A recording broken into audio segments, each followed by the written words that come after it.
மூஞ்சி மட்டும்தான் வேலை செய்து மத்ததெல்லாம் அப்படியே இருக்கு. வரும் ஆனா வராது. வரும் ஆனா வராதா? யோ வரும் சொல்லு இல்ல வரான்னு சொல்லு, ஏன் இப்படி போட்டு குழப்புற? வரும் தம்பி ஆனா வராது. என்னடா அது ஓவரா இருக்கிறான்? சோதிக்காதீங்க சோதிக்காதீங்க. ஏமா கொடுப்பா சீக்கிரம். இருண்ணே தேடி தானே எடுக்கணும்.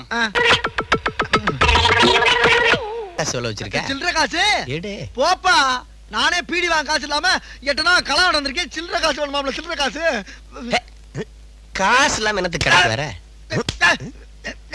தோல்ல துண்டு இந்த பாட்டா திரும்பி பார்க்கமா ஓடு. என்ன இங்க நின்னுட்டு இருக்கியா? போங்கடா போங்கடா, போய் வேலையில பாருங்கடா. டிபார்ட்மெண்ட் மேல பூரா கோவமா இருக்கேன் நானு. போ போ. வாங்கண்ணே, வண்டியில இருங்கண்ணே. டேய் நீ யாருன்னு எனக்கு தெரியும். என்ன பொழப்பு இது? நம்ம வாழ்க்கை எதை நோக்கி பயணமா போய்கிட்டு இருக்குன்னே தெரியலையே.